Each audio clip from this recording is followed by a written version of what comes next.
Nothing magical happens when the calendar changes. No switch flips. No old patterns disappear. If your life looks different, it won't be because time passed. It will be because something inside you finally changed. Not your goals, not your discipline. Your beliefs about fear, emotions, and who you're allowed to be. Change this, and the future is yours. Most people think their problem is stress, or anxiety, or maybe a lack of motivation. But what if I told you the real problem isn't what you feel, it's what you believe about what you feel? Think about it. Two people can experience the exact same emotion, fear, sadness, shame, and one of them grows stronger from it, while the other slowly breaks down. What's the difference? It's not the emotion. It's the story they tell themselves about that emotion. Today, I'm going to walk you through the psychological system that controls your emotional life, your happiness, your resilience, and even your energy. This isn't just about understanding yourself better. By the end of this video, you'll have practical, actionable tools to change how you live, starting right now. So let's talk about the invisible rules that are running your emotions. Most of us carry around these implicit beliefs about our feelings rules we never consciously chose. These are the beliefs that answer questions like, is it okay for me to feel this way? Is it safe to express this feeling?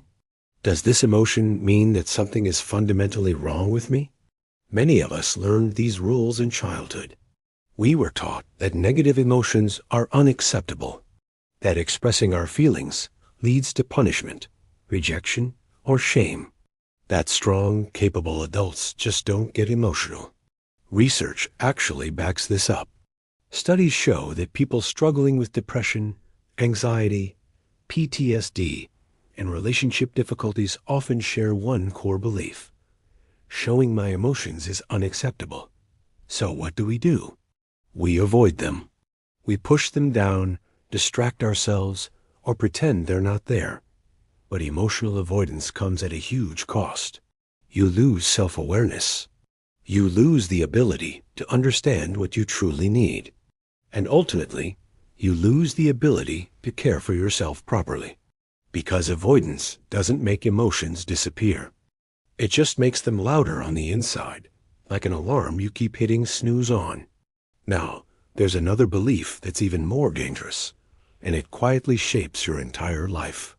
It's the belief that my emotions can't change. If you believe your feelings are uncontrollable, something that just happens to you, then you stop trying to regulate them. You stop learning from what they're trying to tell you, and you stop trusting yourself to handle them. Studies show that people with this belief experience more negative emotions, less joy, lower well-being, and higher rates of depression. But what about people who believe emotions are changeable? They cope better with stress. They act more assertively in their lives. They recover faster from setbacks. It's a powerful cycle. Your belief shapes your behavior shapes your experience, and your experience reinforces your original belief. This is how emotional freedom or emotional suffering compounds over time. Okay, let's make this personal.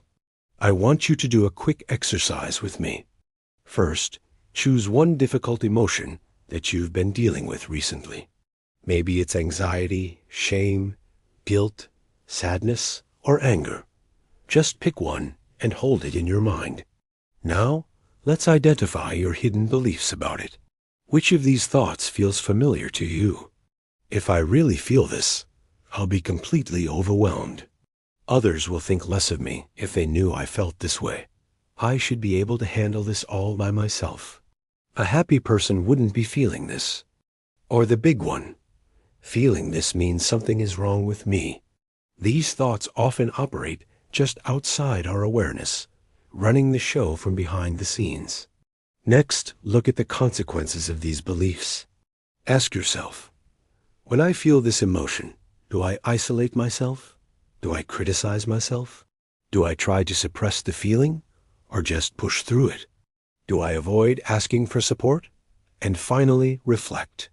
Is this belief actually helping you live a better life, Or is it just helping you survive? This is the moment where awareness becomes power.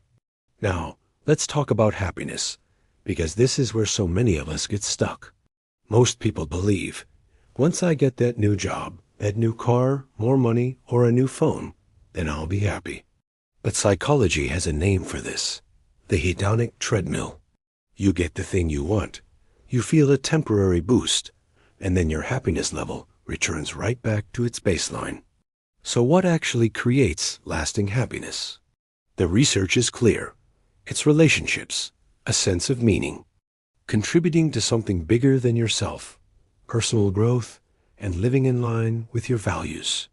Money really only helps when it buys you things like more time, freedom from stress, and opportunities for connection and purpose. Happiness isn't something you acquire like a new gadget. It's something you practice intentionally day after day. This brings us to a powerful tool for intentional living: the Bullseye Values System. Imagine your life has 4 core domains: your work or education, your relationships, your leisure and hobbies, and your personal growth and health. Now, values are not goals. A goal is something you achieve, like running a marathon.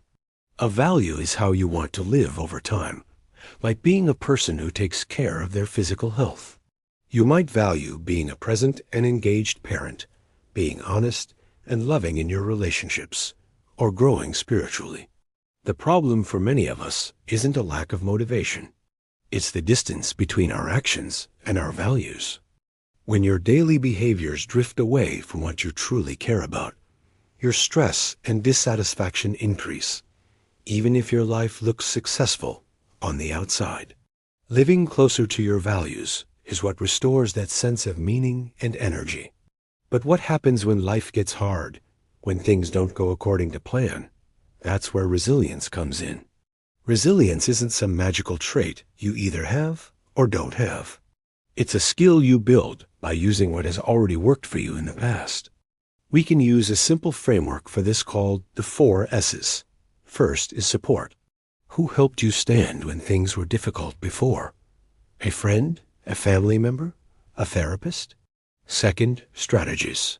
What specific actions calmed you down, grounded you, or helped you move forward? Was it going for a walk, journaling, listening to music? Third is sagacity, which is just a fancy word for wisdom. What belief, quote, or insight carried you through a tough time? And fourth, solution seeking. What concrete steps did you take instead of just staying stuck in the problem? You have already survived difficult things. This system just helps you remember how you did it, so you can do it again. Finally, I want to talk about energy. We're all obsessed with time management, but the real key to avoiding burnout is managing your energy. You have 4 main energy systems. Your body, that's your sleep, nutrition, and movement. Your emotions, connection with others, gratitude, and healthy regulation. Your mind, your ability to focus, set boundaries, and reflect.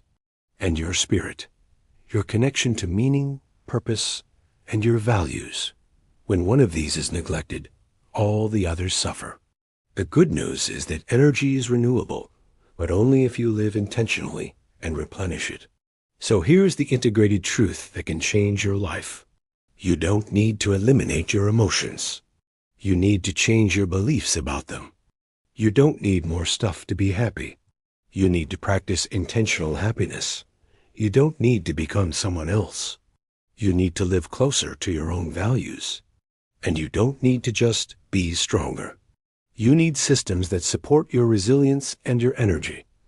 Healing is not about suppression. It's about alignment, awareness, and action. If this video gave you a moment of clarity, please share it with someone who might need permission to feel, to heal, and to grow. And if you want more psychology-backed tools for real life, subscribe and stick around. You're not broken. You're just becoming aware. Thanks for watching.